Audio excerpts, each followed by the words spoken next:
मैं अपनी दुनिया में खुश था। खुश क्यों? काफ़ी खुश था। अच्छी खासी सैलरी वाली नौकरी और दिल्ली जैसा बड़ा शहर, बैंक की जॉब, वो भी सरकारी। सब कुछ अच्छा चल रहा था कि मेरे सर पर ट्रांसफ़र की मार लगी। मेरा ट्रांसफ़र हुआ उन्नाव जैसे शहर में, जिसका मैंने ठीक से नाम भी नहीं सुना था। करता क्या, मन मार के चल दिया नए शहर की ओर। शादी हुई नहीं थी तो फैमिली और बच्चों की पढ़ाई की चिंता नहीं करनी थी। हाँ, भोजन पानी की चिंता थी, क्योंकि दिल्ली में तो मम्मी के हाथ के बने गर्मा गर्म खाने की आदत थी मुझे, और खाना बनाने के नाम पर 1 कप चाय उबालना आता था मुझे। खैर, मैं उन्नाव पहुंच गया। दिन में पहुंचा था और हमारे असिस्टेंट मैनेजर साहब ने मेरे लिए रहने की व्यवस्था कर दी थी। 2 कमरों का किचन और अटैच बाथरूम वाला छोटा सा फ्लैट था और मेरे लिए सही था। खाने के लिए उन्होंने छोटे चौराहे पर एक हिंदू भोजनालय का नाम बता दिया था। दिन में ही बैंक की ड्यूटी मैंने ज्वाइन कर ली। ब्रांच में भारी भीड़ थी, क्योंकि उन्नाव एक ज़िला है तो विभिन्न गांव से आए हुए लोगों की लंबी कतारें थी। काम निपटते शाम हो गई। आने जाने के लिए अपनी कार तो थी। फ्लैट पर तरोताज़ा होकर मैं बाहर खाने निकला।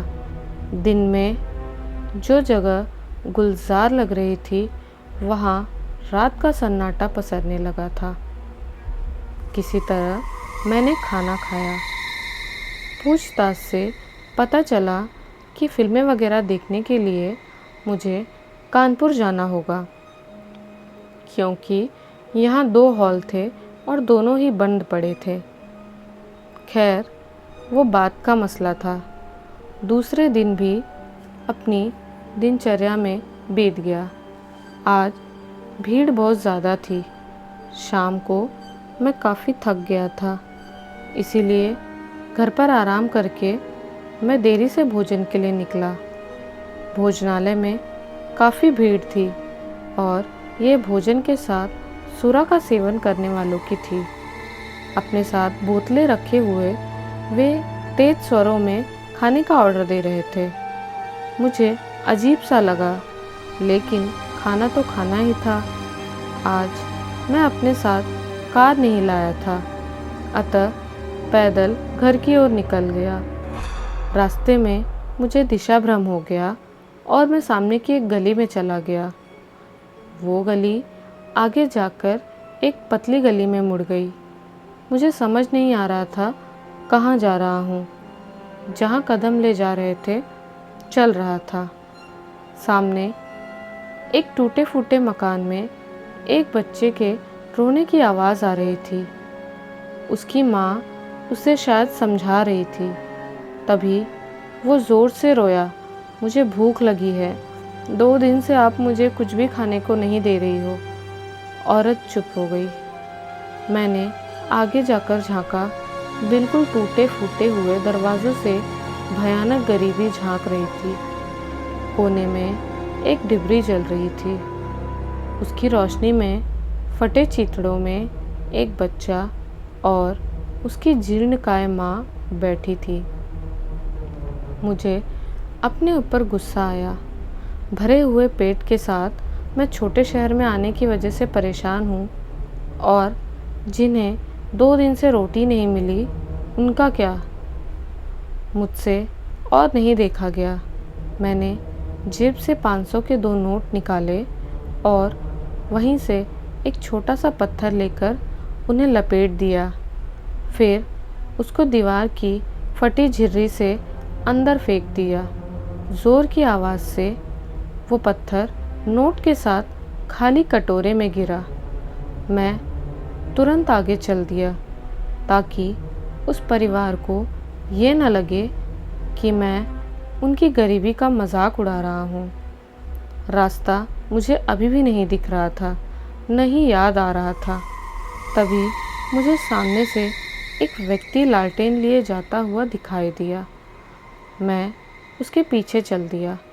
वो थोड़ी दूर था, लेकिन फिर भी मैं देख सका कि उसने ग्रामीण वेशभूषा यानी धोती कुर्ता पहना हुआ है।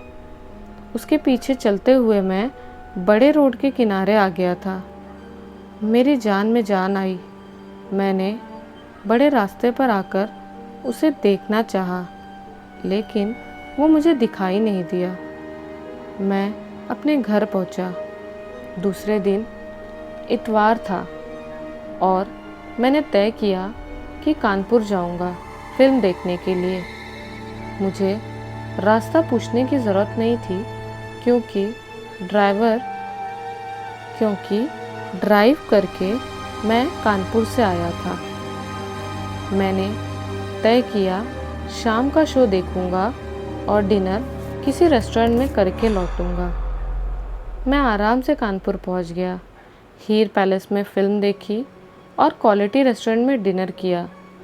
किसी ने मुझे बताया था कि मॉल रोड पर भगवान दास की कुल्फ़ी ज़रूर खाना, तो मैं वो भी खाने पहुंच गया।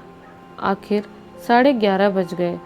मैं उन्नाव की तरफ चल दिया, लेकिन पता चला कि छोटा ब्रिज किसी खराबी की वजह से बंद है और मुझे जाजमऊ के रास्ते से जाना पड़ेगा।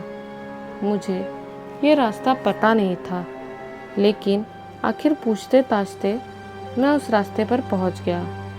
मैंने कार उस रास्ते पर बढ़ा दी। चारों तरफ एकदम स्तब्धता थी और एक भी कार उस सुनसान रास्ते पर नहीं दौड़ रही थी। मुझे अजीब सा लगा, क्योंकि उन्नाव की तरफ कानपुर से तो लोग आते जाते रहते हैं। फिर भी मैं चलता रहा। पूनम का चांद पूरी रोशनी बिखेर रहा था और मैं चलता जा रहा था। काफ़ी देर बाद मुझे लगा कि मैं बहुत देर से ड्राइव कर रहा हूँ। अब तक तो उन्नाव पहुँच जाना चाहिए था। मैंने घड़ी देखी, रात के 2 बज रहे थे, यानी 2 घंटे से मैं कार चला रहा हूँ, जबकि कानपुर से उन्नाव तो 1 घंटे का भी रास्ता नहीं है। अब मुझे घबराहट होने लगी और थोड़ा डर भी लगा। फिर भी मैंने कार की रफ्तार और तेज़ कर दी। आधे घंटे से ऊपर गुजर गया, लेकिन ये रास्ता ख़त्म ही नहीं हो रहा था।